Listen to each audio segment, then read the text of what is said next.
Cinema అభిమానులందరికీ, తెలుగు హీరోల అభిమానులందరికీ, ప్రత్యేకించి రామ్ చరణ్ గారి అభిమానులందరికీ నా హృదయపూర్వక నమస్కారాలు. ఇక్కడికి విచ్చేసిన ఆసీనులైన విశిష్ట అతిథులందరికీ మనస్ఫూర్తిగా నా హృదయపూర్వక నమస్కారాలు. ఆంధ్రప్రదేశ్ నలుమూలల నుంచి విచ్చేసిన ప్రజానీకానికి నా హృదయపూర్వక నమస్కారాలు. దీనిని ప్రసార మాధ్యమాల్లో చూస్తున్న ఆశేష ప్రజానీకానికి కూడా నా హృదయపూర్వక నమస్కారాలు. పత్రికాధిపతులకి, పాత్రికేయులకి, యూట్యూబ్ ఛానల్స్కి, అన్ని సోషల్ మీడియా వీక్షిస్తున్న ప్రతి ఒక్కరికి కూడా నా హృదయపూర్వక నమస్కారం. అలాగే పవన్ కళ్యాణ్ అభిమానులకు కూడా నా హృదయపూర్వక నమస్కారం.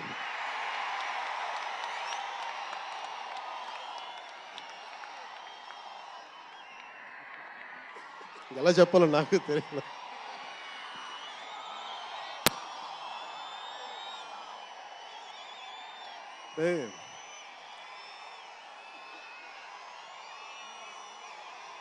ఎక్కడి నుంచి వచ్చామో మర్చిపోకూడదు కదా.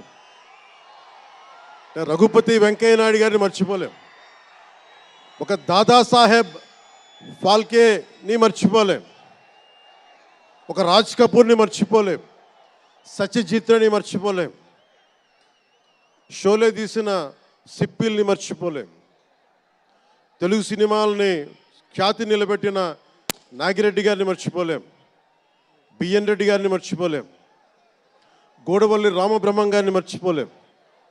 ఈ రోజున ఇంతమంది వేదిక పైన శంకర్ గారు లాంటి నిష్ణాతులు మహానుభావులు ఉన్నారు అంటే, సూర్య గారు లాంటి నటుడు దర్శకులు ఉన్నారంటే మేము మూలాలు మర్చిపోకూడదు. తెలుగు చిత్ర పరిశ్రమ పెద్దలందరికీ గుర్తు చేసుకుంటూ, తెలుగు జాతికి పేరు తెచ్చిన ఎన్టీ రామారావు గారికి మనస్ఫూర్తిగా ఆయనని గుండె లోతుల్లోంచి ఆయనకి స్మరించుకుంటూ, అలాగే పవన్ కళ్యాణ్ ఉన్నా, రామ్ చరణ్ ఉన్నా, ఏ హీరోలు ఉన్నా కానీ దానికి మూలం మెగాస్టార్ చిరంజీవి గారు. మీరందరూ గేమ్ చేంజర్ అనొచ్చు, ఓజీ అనొచ్చు. ఆ మూలాలు ఎక్కడో మారుమూల ఒక చిన్న పల్లెటూళ్ళలో, కుగ్రామంలో, మొగల్తూరు అనే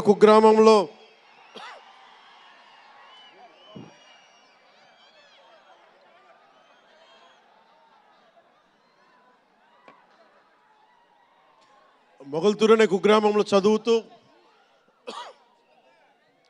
విఆర్ఎస్ఎన్ వైఆర్ఎన్ కాలేజ్ నర్సపూర్లో చదువుకుంటూ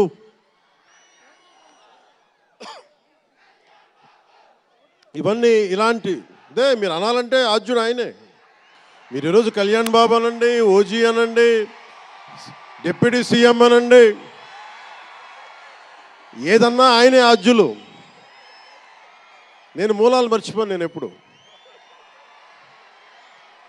రఘుపతి వెంకయ్య నాయుడు గారిని మర్చిపోం, దాదాసాహెబ్ ఫాల్కే అవార్డు గ్రహీతను దాదాసాహెబ్ ఫాల్కే గారిని మర్చిపోం. మూలాలు మనం ఎప్పుడు మర్చిపోం.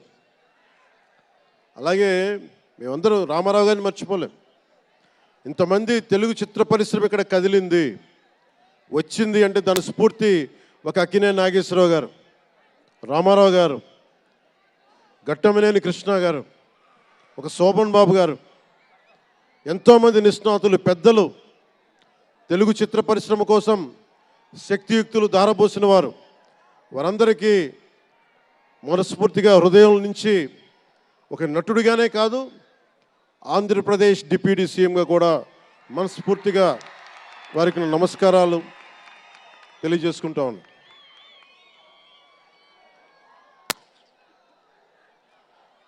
ఈ రోజున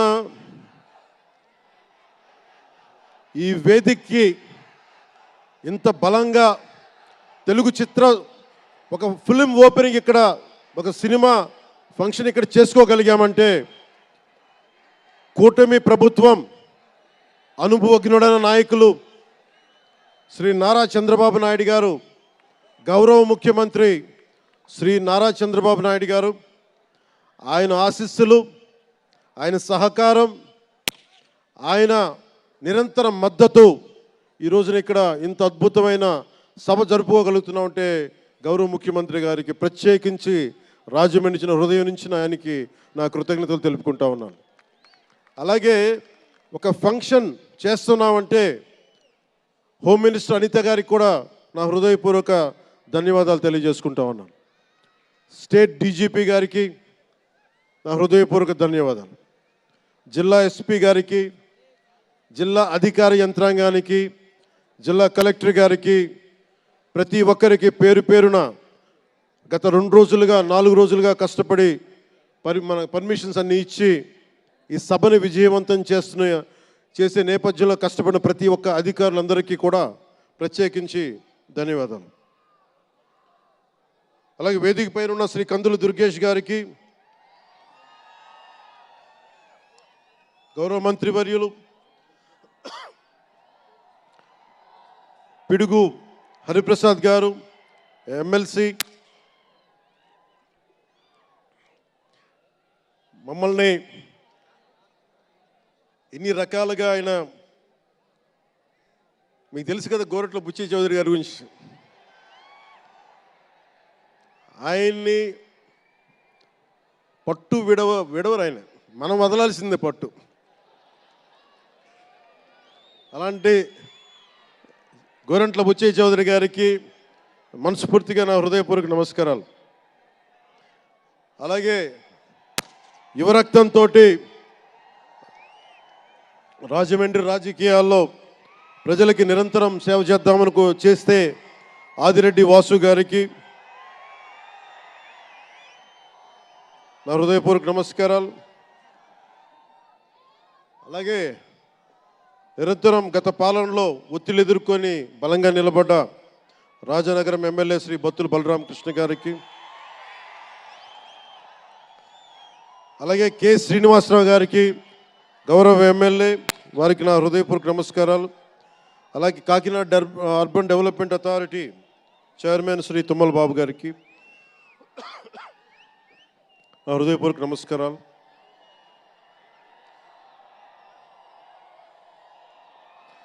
అలాగే నటులు శ్రీకాంత్ గారికి, పృథ్వీ గారికి, నవీన్ చంద్ర గారికి,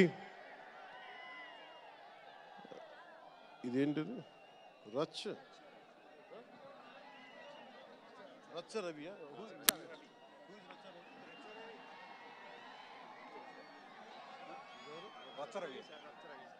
రచ్చ రవి గారికి, రామ్ జోగయ్య శాస్త్రి గారికి, కాసరాల శ్యామ్ గారికి, అనంత్ శ్రీరామ్ గారికి, బుర్రా సాయి మాధవ్ గారికి, ఇక్కడ ఉన్న అంజలి గారికి, అలాగే మ్యూజిక్ డైరెక్టర్ తమన్ గారికి, నాకు చాలా తక్కువ సినిమాలు నేను థియేటర్కి వెళ్ళేవాడిని.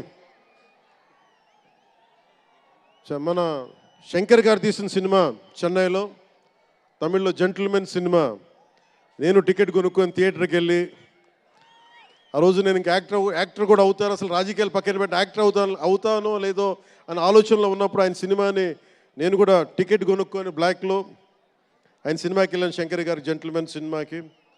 అలాగే ప్రేమికుడికి కూడా ఎవరు లేక తోడుకి మా అమ్మమ్మని తీసుకెళ్ళాను ప్రేమికుడి సినిమాకి. ప్రేమికుడి సినిమా అమ్మ என்ன சொல்லுவாங்க, పార్టీயோடு పోయిటానే. అంటే అలాంటి అందరినీ, అన్ని వయసుల వాళ్ళని కూడా ఆకట్టుకునే సినిమా, ఎంటర్టైన్మెంట్తో పాటు ఒక సోషల్ మెసేజ్ ఉన్న సినిమాలు ఆయనవి.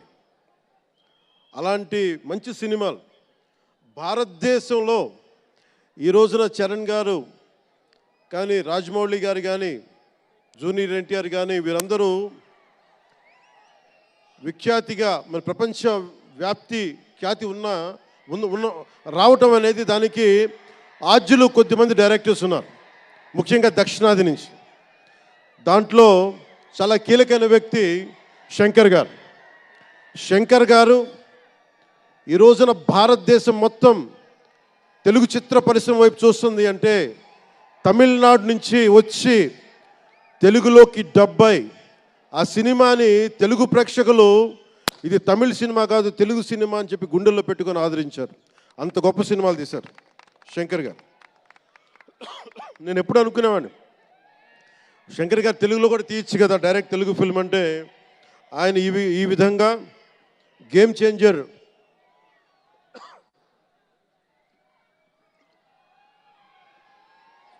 చేంజర్ సినిమాని పూర్తిగా తెలుగులో తీసి మిగతా భాషల్లో డబ్ చేసే క్రమంలో రిలీజ్ చేస్తుంది. మనస్ఫూర్తిగా వారికి నా ధన్యవాదాలు. అలాగే దిల్ రాజు గారు, నేను తొలి ప్రేమ సినిమా అప్పుడు ఆయన డిస్ట్రిబ్యూటర్. అంటే ఏదో ఒక చిన్న పోస్టర్ చూసి ఎక్కడో ఒక మాటిని ఈ సినిమా చాలా సూపర్ డూపర్ హిట్ అవుతుందని ఒక నమ్మకంతో పాపం ఆయన అడ్వాన్స్ ఇచ్చారు. అలా స్టార్ట్ అయిన వ్యక్తి. మేము వకీల్ సాబ్ నా నిర్మాత కూడా అయినా. ఎలాంటి నిర్మాత అంటే నేను బాగా కష్టాల్లో ఉన్నప్పుడు డబ్బులు లేవు నా దగ్గర, పేరు ఉంది కానీ డబ్బులు లేవు, మార్కెట్ ఉందో లేదో తెలియదు. అలాంటి పరిస్థితుల్లో వచ్చి వకీల్ సాబ్ అనే సినిమా నాతో తీసి ఈరోజు జనసేన పార్టీ నడపడానికి ఇంధనంగా పనిచేస్తుంది వకీల్ సాబ్ సినిమా. దాని నిర్మాత దిల్ రాజు గారు. సో మనస్ఫూర్తిగా వారికి నా ధన్యవాదాలు. అలాగే రామ్ చరణ్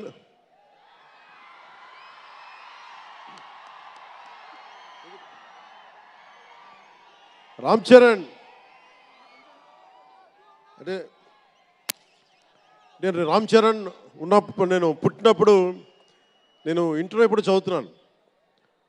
ఇంటర్ చదువుతున్నప్పుడు నాకు అన్నయ్యకి అబ్బాయి పుట్టాడు అని చెప్తే ఇంట్లో నామకరణం చేశారు. నామకరణం చేసినప్పుడు మా నాన్నగారు పెట్టిన పేరు మా ఇంట్లో అందరికీ ఆంజనేయ స్వామి పేరు రావాలి, మా ఇంటి దైవం అని. రామ్ చరణ్కి రాముడి చరణాల దగ్గర ఉండేవాడు ఎవడో హనుమంతులు, ఆంజనేయ స్వామి. నిత్యం బలం ఉండి కూడా వినయ విధేయతలతో ఉండే వ్యక్తి ఆంజనేయ స్వామి. అంటే ఎంత ఎదిగినా ఎంత శక్తిమంతుడైనా అడిమాది అష్టసిద్ధులున్నా తన శక్తి తను తెలియకుండా ఎదిగే కొద్దీ ఒదిగుండే ఆంజనేయ స్వామిలాగా ఇతనికి రామ్ చరణ్ అని పేరు పెట్టాలని చెప్పి మా నాన్నగారు ఆలోచన చేసి తనకి రామ్ చరణ్ అని పెట్టారు. అలాగే రామ్ చరణ్ నాకు, ఎందుకంటే నాకు చిరంజీవి గారు అన్నయ్య కాదు, పితృ సమానులు, తండ్రి సమానులు. మా వదిన నాకు మాతృమూర్తి. సో నాకు రామ్ చరణ్, నేను బాబాయ్ వీటన్నిటికంటే కూడా నాకు ఎప్పుడు ఒక తమ్ముడు.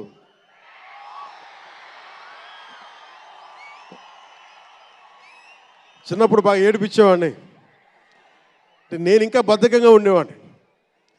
అంటే కరెక్ట్గా చెప్పాలంటే నేను తమ్ముడు సినిమాలో నా క్యారెక్టర్ లాగా ఉంటే రామ్ చరణ్ 7 ఏళ్ల వయసు, నా రెండో కొడుకు అంత వయసు ఉండేది. ఇప్పుడు ఆ వయసులో తెల్లవారుజామున చలిలో హార్స్ రైడింగ్ నేర్చుకోవడానికి మొత్తం ఆ హెల్మెట్తో పాటు అన్నీ పెట్టుకొని షూస్ అన్నీ సర్దుకొని రాత్రే నేను సోఫాలో పడుకొని ఉంటే వచ్చి పాపం నన్ను లేపి, ఇంకా నేను పడుకునేవాడిని, తను రెడీ అయిపోయి నన్ను లేపి ఒకసారి నేను దింపాల్సి వచ్చేది. ఇష్టంతో కదా, తప్పక లేదు తిడతారు ఇంట్లో. అంటే అంత క్రమశిక్షణతో ఉండేవాడు చిన్నప్పటి నుంచి. నాకు రామ్ చరణ్లో నచ్చింది ఏంటంటే ఇంత ప్రతిభా సమర్థత ఉందని ఎప్పుడు తెలియదు ఎవరికి కూడా. ఇంత శక్తి సమర్థత ఉంది ఈ వ్యక్తులు ఎప్పుడు మాకు తెలియలేదు. ఎప్పుడు ఇతను నేను డ్యాన్స్ చేయటం ఎప్పుడు చూడలేదు నా లైఫ్లో, సినిమాలో తప్ప. ఇంక సినిమాలో మాకు వ్యక్తిగత జీవితం నేను ఎప్పుడు చూడలే.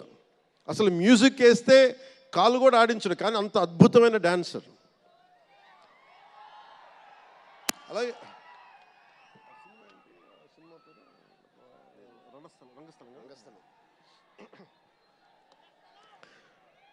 రంగస్థలం గురించి సుకుమార్ గారి డైరెక్షన్లో రంగస్థలం నాకు నటన చూసి ఇతనికి బెస్ట్ యాక్ట్ అవార్డు రావాలని మనస్ఫూర్తిగా అనిపించింది. అంటే అంత గొప్ప పెర్ఫార్మెన్స్ చేశాడు. భవిష్యత్తులో ఇతను ఉత్తమ నటుడు కూడా కావాలి, ఉత్తమ నటుడు అవార్డు అందుకోవాలి.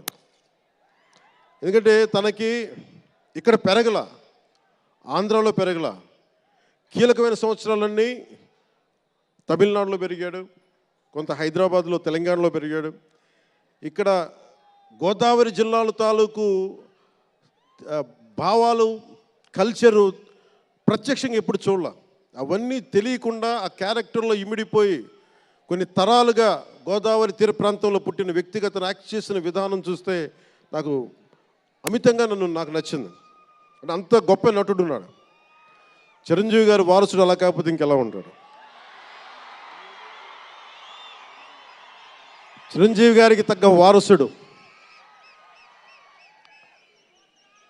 తండ్రి మెగాస్టార్ అయితే కొడుకు ఏమవుతాడు? గ్లోబల్ స్టార్ అవుతాడు.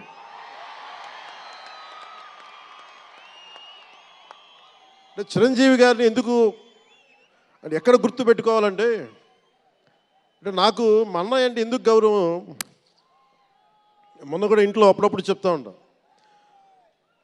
ఆయన ఒక మొగల్తూరు నుంచి వచ్చిన వ్యక్తి, ఎవరు ఆధారం లేరు. మీరు ఇంతమంది లక్షల మంది ఇక్కడ ఉన్నారు, జనం ప్రజలందరూ ఉన్నారు. మనకి ఎవరో ఒకరు ఉండాలి అని అనుకోకర్లా, మీకు మీరే ధైర్యం. మీరు అనుకుంటే మీరు సాధిస్తారు. గుండె లోతుల్లో నుంచి నేను సంకల్ప బలం ఉండి దానికి తగ్గ పట్టుదల, కార్యదక్షత ఉంటే మెగాస్టార్ చిరంజీవి గారిలాగా ఎలా సాధించగలరో ప్రతి ఒక్కరూ మీరు కోరుకున్న దాంట్లో సాధించగలరు. అంటే ఆయన ఒక్కడు పెరిగి మా అందరికీ ఆశ్రయం ఇచ్చాడు, ఊతం ఇచ్చాడు. ఆయన ఊతం వల్లే నేను ఈ రోజున మీ అందరికీ కూర్చొని మారుమూల ప్రాంతాల్లో భయపడటానికి, అందరూ భయపడే రోడ్లకి వెళ్ళగలుగుతున్నాను, రోడ్లు వేయడానికి. అంటే ఆ మూలాలు చిరంజీవి గారు మాకు నేర్పించింది.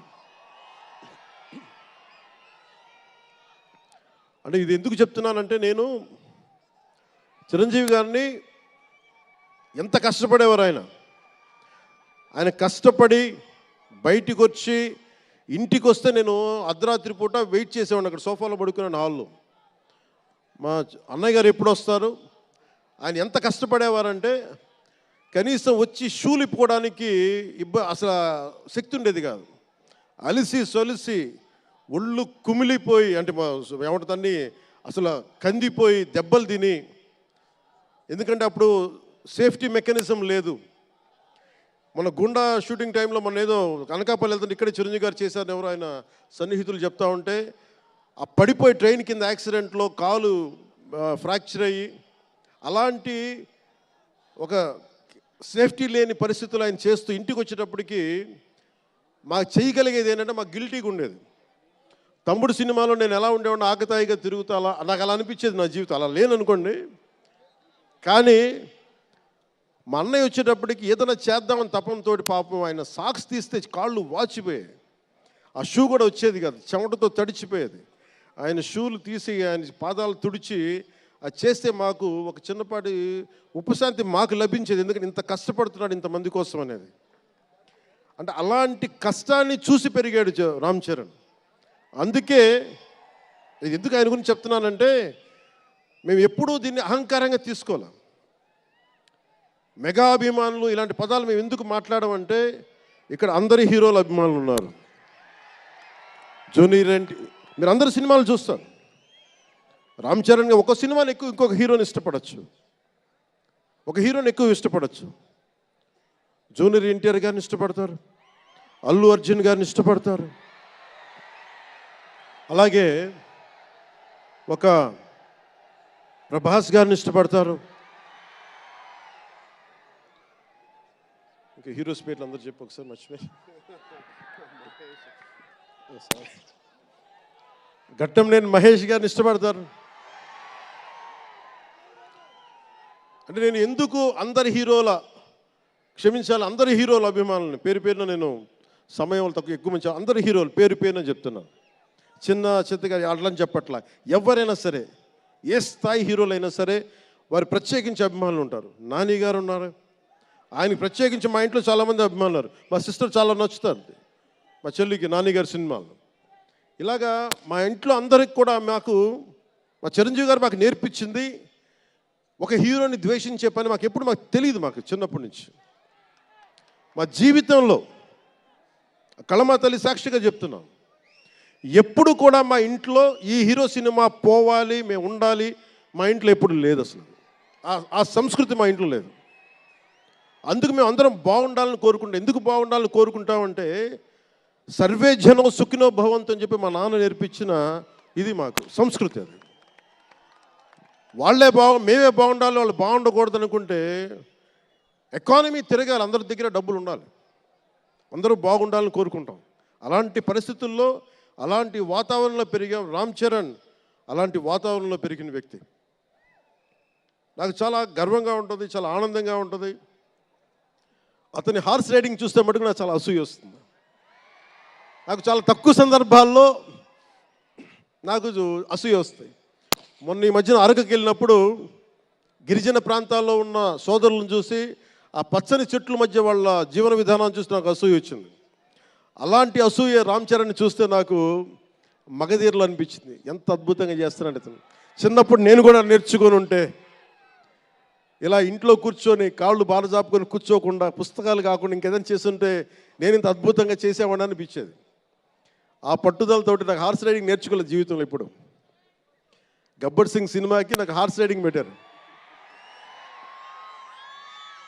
అందరూ ఏమనుకున్నారంటే పవర్ స్టార్ అంటే అన్నీ వచ్చేసి అనుకున్నారు. నాకు తెలియదు అవన్నీ. హార్స్ రైడింగ్ అని చెప్పారు. ఓకే అని గుర్రం చూపించారు నాకు. అది కచ్ రాష్ట్రం గుజరాత్లో. గుర్రం దగ్గరికి వెళ్ళా. సార్ ఏం లేదు, దౌడు తీసుకుంటే గ్యాలప్ మీద వచ్చేయాలంటే ఓకే షూర్ అన్నాను, డెఫినెట్గా వచ్చేస్తానన్నా. కింద పడితే ఏమవుతానో నాకు తెలియదు. సార్ నాకు ఒకటే తెలుసు, తెగింపు తెలుసు. గుర్రం దగ్గరికి వెళ్ళి చెప్పా, దానికి చెవిలో చెప్పాను, నాకు హార్స్ రైడింగ్ రాదు. వీళ్ళందరూ నన్ను ఎక్స్పెక్ట్ చేస్తారు నేను చాలా గొప్ప హార్స్ రైడర్ అని. అంటే హీరో అంటే అన్నీ తెలియాలని అనుకుంటారు. నాకు తెలియదు హార్స్ రైడింగ్. దానికి ఒక పంచదార ముక్కను చిన్న క్యారెట్ పెట్టా, జాగ్రత్తగా తీసుకెళ్ళి నాకు వదిలేవాను. పాపం ఆ గుర్రం అది నన్ను ఎంత అద్భుతంగా తీసుకెళ్ళిందంటే అది మీరు చూసారు ఆ సీన్లో. నేను అందరినీ మోసం చేశాను ఆ సినిమాలో. నాకు హార్స్ రైడింగ్ రాకుండా సినిమా వరకే హార్స్ రైడింగ్ వచ్చినాయి కదా. అలాంటి అంటే నాకు ఇది మాకేంటంటే మాకు సినిమాల్లో చూసినవన్నీ నాలాగా కాకుండా అన్నీ చాలా సుశిక్షితమైన ఒక నేర్చుకున్న వ్యక్తి ఇతను రామ్ చరణ్. ఒక డ్యాన్స్ కానీ ఎక్కడో ఇంగ్లాండ్కి వెళ్ళి అక్కడ డ్యాన్స్ ఇన్స్టిట్యూషన్స్లో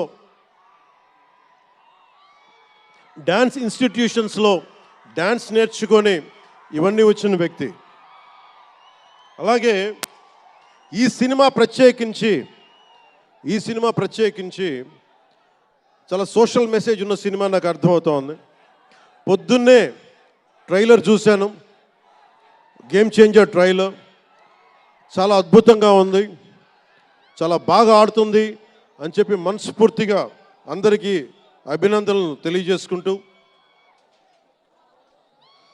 ప్రత్యేకించి శంకర్ గారికి నాకు మనస్ఫూర్తిగా అభినందనలు తెలియజేసుకుంటూ, అలాగే తెలుగు చిత్ర పరిశ్రమకి సంబంధించినంత వరకు ఇది ఓజీ గురించి చెప్తాను, లాస్ట్లో చెప్తాను.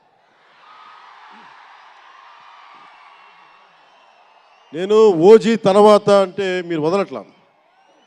మన ముందున్న సినిమా గేమ్ చేంజర్ని బాగా చూడండి. ఎందుకంటే ఈ ఫంక్షన్ ప్రత్యేకించి ఈ మధ్యకాలంలో ఉన్న ఒత్తిడి తెలుసు మీకు. ఒక పబ్లిక్ ఫంక్షన్ అంటే ఎలాంటి ఒత్తిడి ఉంటుందో మీ అందరికీ తెలుసు. నేను చాలా ఆలోచించాను ఈ సమయంలో పెట్టాలా లేదా అంటే. సినిమా అనేది 10 మందికి తెలియచేయాలి.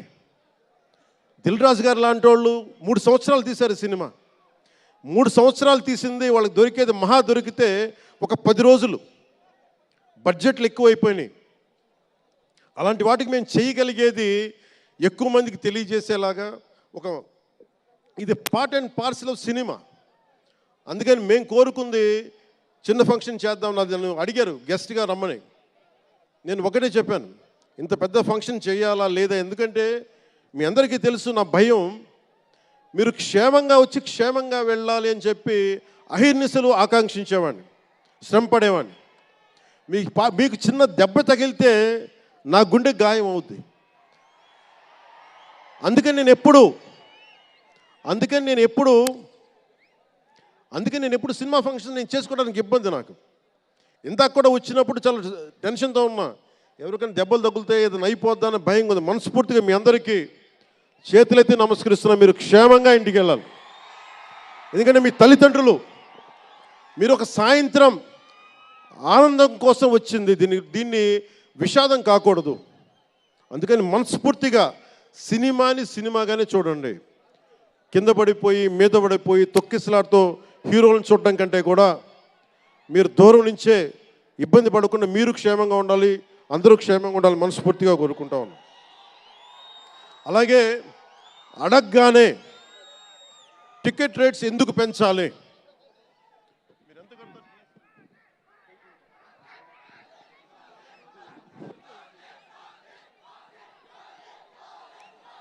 టికెట్ రేట్స్ ఎందుకు పెంచాలి అని చాలామంది అడుగుతూ ఉంటారు. ఒక నిమిషం థ్యాంక్ యూ. సినిమా రేట్లు ఎందుకు పెంచాలని అడుగుతారు. ఈ రోజున సినిమా రేట్లు పెంచాలి అంటే it's a purely demand and supply. నాకు శంకర్ గారి సినిమా నేనే బ్లాక్లో కొనుక్కొని చూశాను చెన్నైలో. అది నా సరదా. అది అంటే నాకు ఇచ్చిన డబ్బులు నేను కొనుక్కొని చూశాను. ఇప్పుడు ఆ బ్లాక్లో వెళ్ళే డబ్బు ఎవరికో వెళ్ళిపోద్ది. అలా కాకుండా టికెట్ రేట్లు డిమాండ్ అండ్ సప్లై మీద ఉంటుంది. అలాంటి డబ్బులు పెరిగితే మీరు ఇష్టపడి మీ హీరోకో ఏదో ఇష్టమైన సినిమాకో మొదటి రోజే చూడాలనుకుంటారు. That's a demand. అందుకని ఎందుకు ఇంతంటే బడ్జెట్స్ పెరిగిపోయినాయి. తెలుగు సినిమా మొత్తం ప్రపంచపరంగా వెళ్తూ ఉన్నాయి. దీనికి డబ్బులు కావాలి అంటే పెట్టుబడులు కావాలి, మార్కెట్స్ పెరిగినాయి. అలాగే పెరిగిన ప్రతి రూపాయికి 18% జిఎస్టీ కడతాం. ప్రభుత్వానికి ట్యాక్స్ వస్తుంది.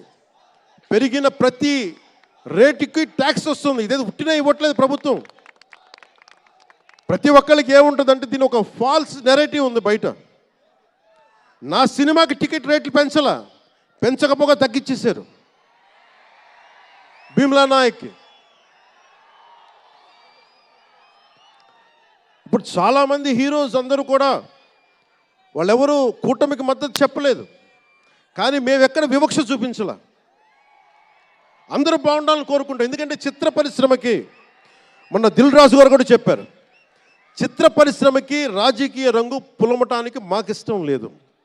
దో I belong to NDA, though I'm head of Janasena party, cinema should be treated as a separate entity.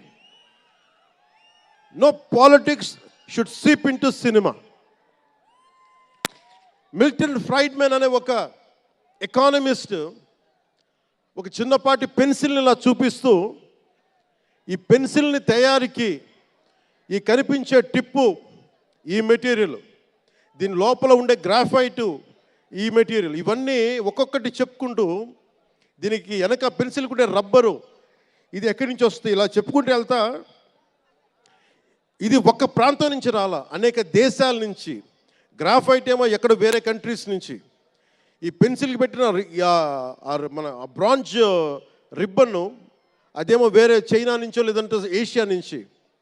ఈ చేసిన వాళ్ళందరూ ఒక మతం కాదు, ఒక కులం కాదు, ఒక దేశం కాదు. ఒక చిన్నపాటి పెన్సిల్కే ఒక రకరకాల వ్యక్తులు, రకరకాల దేశాలు కలిసి రావాలి. అలాంటిది ఇంత సినిమాకి శంకర్ గారు తమిళియన్, మనకి దిల్ రాజు గారు ఫ్రమ్ తెలంగాణ. ఇక్కడ ఒక్కొక్కరిని అడగండి, ఒక్కొక్కరు ఒక్కొక్క రాష్ట్రం నుంచి వస్తారు. బట్ అందరూ కలిసి సినిమాని తీస్తారు, మీకు ఆహ్లాదం కలిగజేస్తారు. ఇప్పుడు మాకుంటుంది, నేను ఎప్పుడు కూడా నాకు ఇష్టం లేనిది సభావేదికగా ఒకటి శంకర్ గారికి కానీ దిల్ రాజు గారికి కానీ తెలుగు చిత్ర పరిశ్రమకు కానీ భారతీయ చిత్ర పరిశ్రమకు కానీ ఒకటితే మనం నేర్చుకోవాలి. ఎప్పుడు మనం భారతీయ చిత్ర పరిశ్రమ అనేవాళ్ళం తప్ప లాస్ట్ 90s నుంచి టాలీవుడ్ అని, బాలీవుడ్, కాలీవుడ్, మాలీవుడ్ మనం ఎందుకు ఏప్ చేయాలి వీళ్ళని? Why do we have to ape Hollywood? మనం ఒకప్పుడు మాయాబజార్ లాంటి సినిమాలు తీసిన వాళ్ళం, మూకీలు తీసిన వాళ్ళం. చిత్ర పరిశ్రమ ఒక బెంగాల్లో పరివిడిల్లింది అక్కడ. సో మనం ఎందుకు వీళ్ళని ఫాలో అవ్వాలి? వాళ్ళు హాలీవుడ్ డిసిప్లైన్ ఫాలో అవ్వం, Hollywood method of film making follow అవ్వం, Hollywood method of skill development follow అవ్వం. కానీ ఆ వుడ్ను మటుకు తీసుకున్నాం, మాలీవుడ్. ఇది మటుకు మానాలి. ఎందుకంటే మనకు ఒక కాళిదాసు ఉన్నాడు, మహా కవులు కళాకారులు గొప్ప గొప్ప కావ్యాలు రాశారు.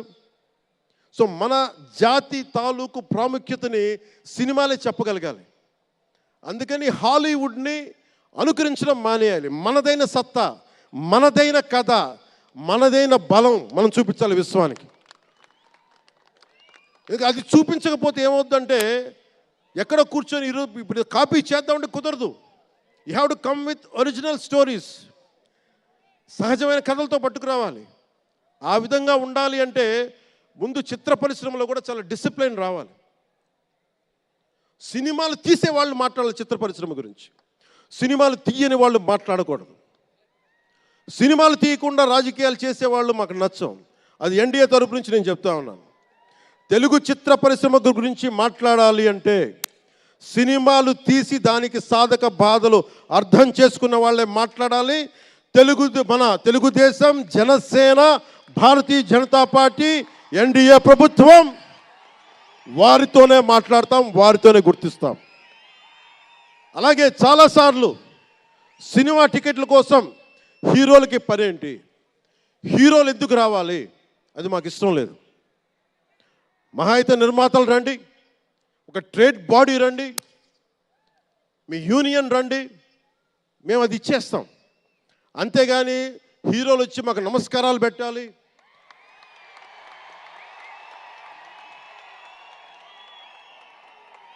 అంత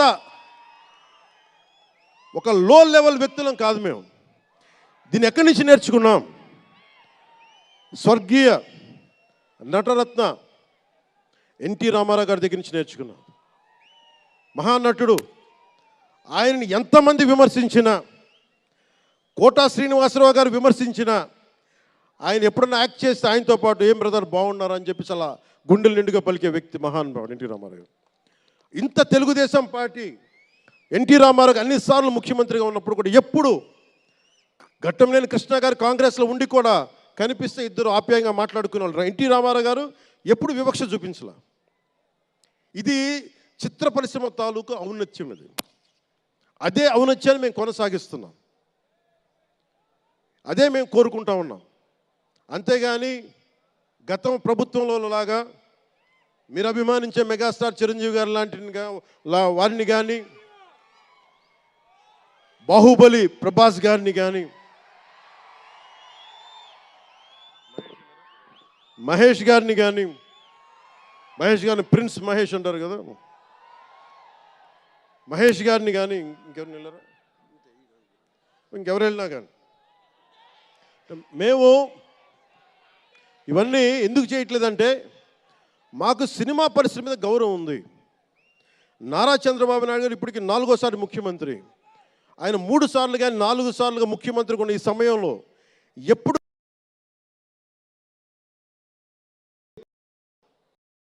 ఆయన తెలుగు చిత్ర పరిశ్రమను ఇబ్బంది పెట్టలేదు. ఇక్కడున్న చిత్ర పరిశ్రమ కోసం, సినిమాల కోసం పరితపించే కథల కోసం మనం వెనకాడతాం. మన కథలు కావాలి. సినిమా జీవితంలో లేని సినిమాలో వెతుక్కుంటాం. మనం జీవితంలో దొరకని న్యాయాన్ని సినిమాలో న్యాయం దొరికితే తృప్తి పడతాం.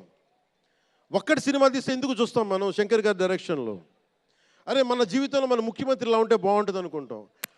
ఆ కథని, ఆ భావాన్ని సినిమాగా తెరకెక్కిస్తే అది బాగుంటుంది. ఒక శివాజీ సినిమా ఎదురు తిరిగితే ఎలా ఉంటుంది, ప్రత్యామ్నాయంగా రాజు చేస్తే ఎలా ఉంటుంది ఒక శివాజీ.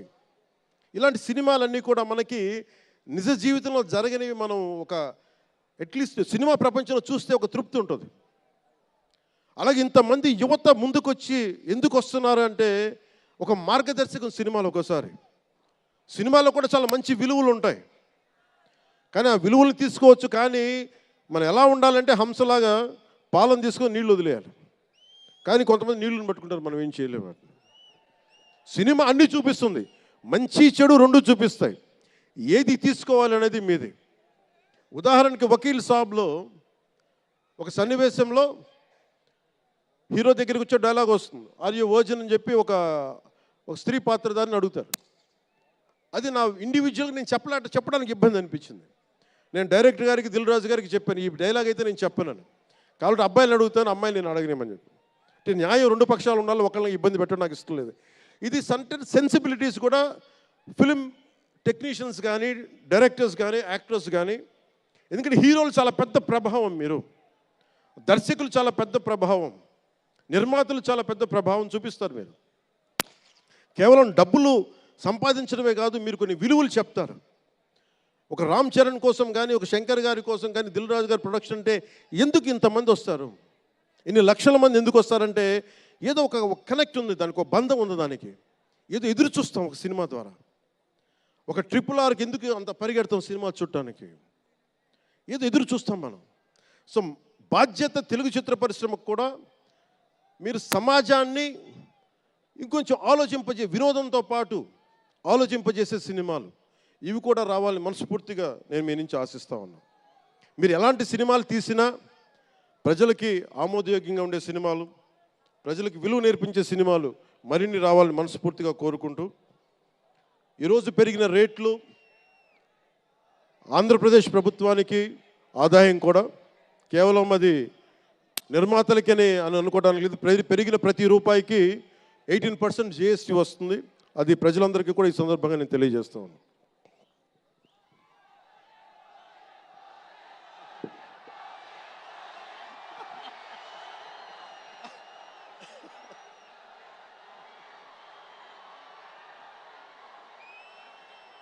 ఓజీ అన్న దుంప తెంపేస్తున్నారు ఆయన.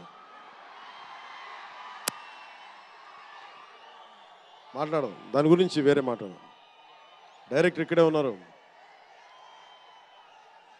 3 సినిమాలు ఉన్నాయి. కాదు మీకు తెలుసు కదా నా ప్రేమ మీకోసం.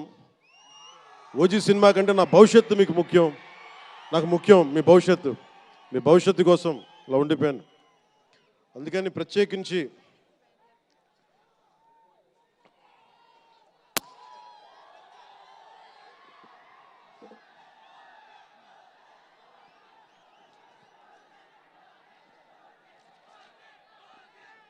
మనం మాట్లాడుకుందాం. ఇది అంటే వేరే సినిమా గురించి, ఒక గేమ్ చేంజర్ అనే సినిమాకి వచ్చి మనం ఓజీ గురించి మాట్లాడుకోండి. ఓజీ కోసం వచ్చినప్పుడు ఓజీ గురించి మాట్లాడాలి. అందుకని ప్రత్యేకించి ఆంధ్రప్రదేశ్ రాష్ట్ర ప్రభుత్వం తరపున గేమ్ చేంజర్ సినిమాకి, గేమ్ చేంజర్ దర్శకులు శంకర్ గారికి, గేమ్ చేంజర్ నిర్మాతలు దిల్ రాజు, లక్ష్మణ్, శిరీష్ గారికి, అలాగే గ్లోబల్ స్టార్, మెగాస్టార్ తనయులు రామ్ చరణ్ గారికి నా హృదయపూర్వక శుభాకాంక్షలు తెలియజేసుకుంటూ, ఇక్కడ ఉన్న మంత్రివర్గ సభ్యులకి, సహచర శాసనసభ్యులకు ప్రతి ఒక్కరికి నా హృదయపూర్వక నమస్కారాలు. అలాగే నా మిత్రుడు, నాకు సన్నిహిత మిత్రుడు SJ సూర్య, உங்க பற்றி சொல்லிட்டே இருந்தேன் சார், உங்க பற்றி சொல்லிட்டே இருந்தேன் தந்தி டிவியில், நீங்கள் எனக்கு எவ்வளோ பிடிக்குன்னு சொல்லிட்டே இருந்தேன். ఈయన ఏ మేరా జహాన్ పాట పెడతానంటే మీరు అమ్మాయిలతో డ్యాన్స్ చేయాలి సార్ అంటాడు. నేను అంటాను దేశభక్తి చెప్పాలి. మా ఇద్దరు గొడవ అయింది. నేను చెప్పాను నువ్వేమనుకుంటా అవి చేస్తాను తప్ప నేను మటుకు ఏ మేరా జహాయే చేస్తాను, నేను అమ్మాయిలతో డ్యాన్స్ చేయనని చెప్పాను. చాలామంది చేశారు, ఎందుకంటే నేను బాగా చేయలేను తెలుసు నాకు. దానికి ఏదో కూర్చుని పాపం నా మాట, మా ఇద్దరికి అలా మంచి ఫ్రెండ్స్, స్నేహం మా ఇద్దరి మధ్య, గంటలు మాట్లాడుకుంటాం. ఈ మధ్య కుదరట్లేదు. సో గ్రేట్ యాక్టర్, మంచి దర్శకుడు కాదు, ఎక్స్ట్రాడినరీ డైరెక్టర్. నా కోపం ఏంటంటే డైరెక్షన్ వదిలేశాడు. ఎప్పుడు పైన విటిటా నీ direction, you are such a fantastic and fabulous director. And okay, that's fine. ఆయన డ్రీమ్ ఏంటంటే I want to be an actor అనేవాడు. ఇప్పుడు హీ ఫుల్ఫిల్, ఆయన సాధించుకున్నారు, అందరి మనసులు దోచుకున్న నటుడయ్యారు. మనస్ఫూర్తిగా వారికి నా అభినందనలు తెలియజేస్తా ఉన్నాను. అలాగే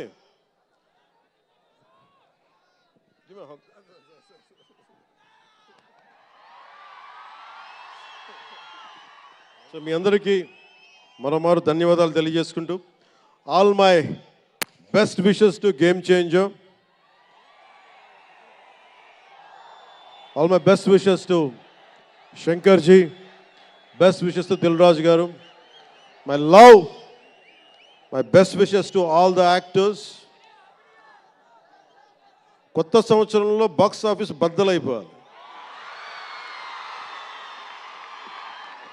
నేను ఇలాంటి మాటలు మాట్లాడు, నా సినిమాకి నేను మాట్లాడు.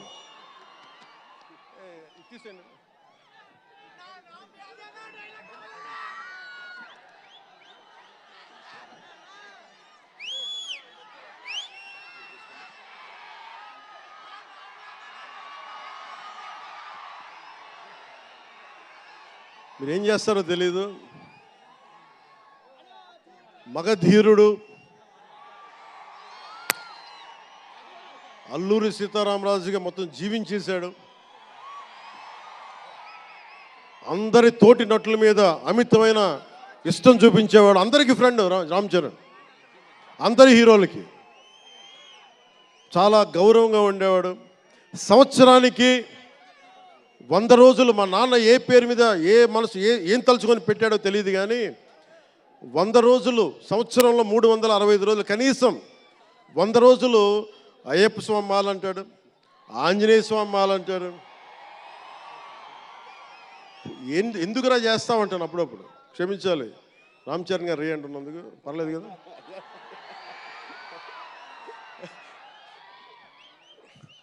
అంటే ఎందుకంటే నాకు బాధ్యత తప్పకుండా ఉండటానికి, నియంత్రించుకోవడానికి, అహంకారం రాకుండా ఉండటానికి ఎప్పుడు చూడండి చెప్పులు లేకుండా ఉంటాడు.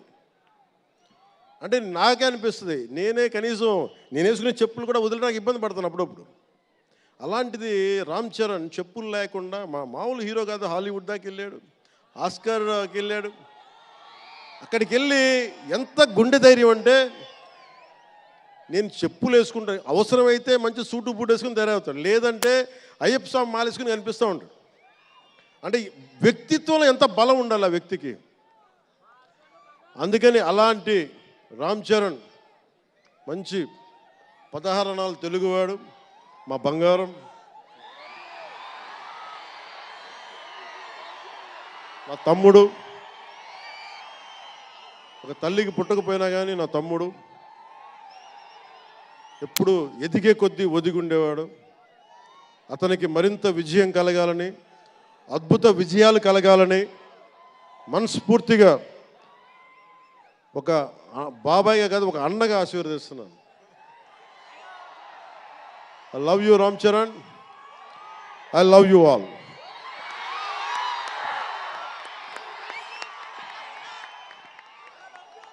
నేను ఒకటే కోరుకుంటున్నా, యువత మీ అందరికీ మొన్న మాట్లాడుతూ ఉన్నా, మీ బైకుల్లో మీరు చేసే గోల్ ఉంటుంది చూసారా మీరు.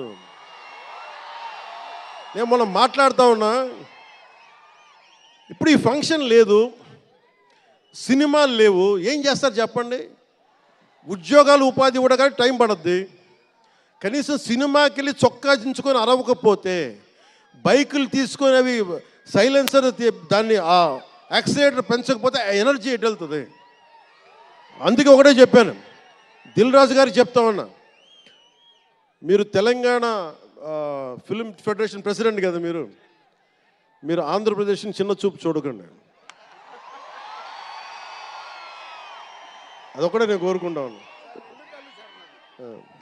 నేను ఆ 2 కళ్ళు అని నేను నమ్మను, కానీ మీరు తెలుగు చిత్ర పరిశ్రమని అటు తెలంగాణలోను ఇటు ఆంధ్రాలోను 2 చోట్ల అద్భుతంగా ఉండాలని కోరుకుంటా ఉన్నాను. ముఖ్యంగా ఆంధ్రప్రదేశ్ యువతకి, మీరు ఇంతమంది యువతను చూస్తూ ఉన్నారు, వీళ్ళకి స్టంట్ స్కూల్స్ పెట్టండి. మా వాళ్ళు బైక్లు వేసుకొని తిరుగుతూ ఉంటారు, గోల్ చేస్తూ ఉంటారు. ఒక మంచి స్టంట్ స్కూల్ పెట్టండి. గోదావరి జిల్లాలోనో, రాయలసీమలోనో, మా కడపలోనో ఎక్కడో చోట ఒక 2-3 స్టంట్ స్కూల్స్ పెట్టండి. మా వాళ్ళకి స్కిల్ డెవలప్మెంట్ ఇవ్వండి. మాకు ఒక స్క్రీన్ ప్లే ఎలా రాయాలో మా వాళ్ళకి చెప్పండి. ఒక రాజమౌళి గారు వచ్చి చెప్పమని చెప్పండి. త్రివిక్రమ్ గారిని వచ్చి క్లాసులు తీసుకోమని చెప్పండి మా వాళ్ళకి. ఒక తమన్ లాంటి మనకి మ్యూజిక్ దర్శకులు కానీ,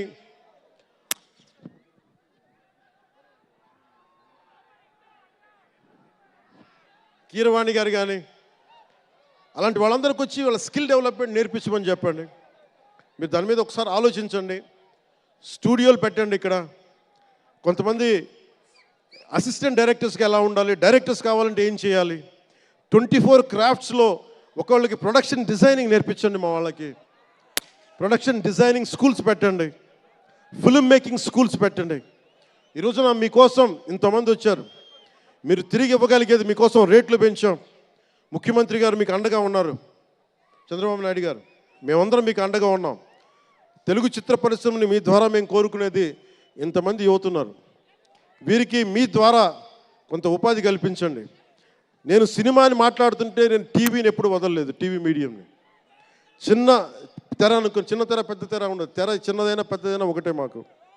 సో మాకు ముమ్మిడివరం లాంటి గొప్ప లొకేషన్స్ ఉన్నాయి. మాకు కేరళకి మించిపోయి ఉంటుంది ముమ్మిడివరం. గోదావరి తీరం చూడండి. అసలు మీరు గండికోట చూడండి కడపలో. సిద్ధవటంకి వెళ్ళండి, అడ్వెంచర్ సినిమాలు ఉంటాయి. అటు వెళ్తే మీరు పార్వతీపురం వెళ్ళండి, మన్యం ప్రాంతం అద్భుతంగా ఉంటుంది. మీరు లొకేషన్స్ని ఎక్స్ప్లాయిట్ చేయండి. ఇక్కడ అందరికీ మేము సౌకర్యాలు కల్పిస్తాం. మా దుర్గేష్ గారికి కూడా చెప్తా ఉన్నాను, మనకి కూర్చొని ఇక్కడ టూరిజం డెవలప్ చేయాలి. అందుకని మీకు తెలుగు చిత్ర పరిశ్రమకి ఆంధ్రప్రదేశ్ ప్రభుత్వం అండగా ఉంటుందని తెలియజేసుకుంటూ, మీకోసం ఒళ్ళు వంచి పనిచేస్తానని తెలియజేసుకుంటూ, మరోమారు మనందరికీ ఇష్టమైన రామ్ చరణ్కి గుండెల నుండి శుభాకాంక్షలు తెలియజేసుకుంటూ, శంకర్ గారికి మరోమారు కృతజ్ఞతలు తెలియజేసుకుంటూ, దిల్ రాజు గారికి ఇద్దరికి అభినందనలు తెలియజేసుకుంటూ, నటీనట వర్గానికి ప్రతి ఒక్కరికి అందరికీ ధన్యవాదాలు తెలియజేసుకుంటూ, మీ అందరూ క్షేమంగా ఇంటికి వెళ్ళండి. ఇంట్లో అమ్మా నాన్నని అడిగానని చెప్పండి. నాకంటే వయసులో పెద్దవారైన ఎవరన్నా ఉంటే వారికి నా పాదాభివందనాలు తెలియజేయండి. మీరు 2 చేతులైతే దండం పెడుతున్నా, క్షేమంగా క్షేమంగా క్షేమంగా ఇంటికి వెళ్ళండి.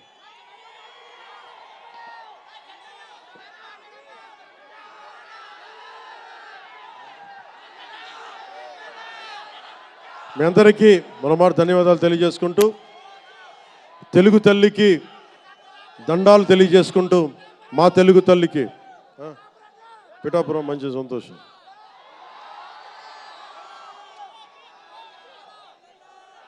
అలాగే మీ అందరికీ ధన్యవాదాలు తెలుపుకుంటూ,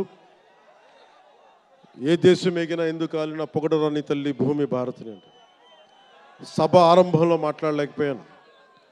నాకు జన్మనిచ్చిన నా నేల నేను దండాలు పెట్టుకుంటూ, నాకు దేశభక్తిని నింపిన నా భారతదేశానికి జై జైలు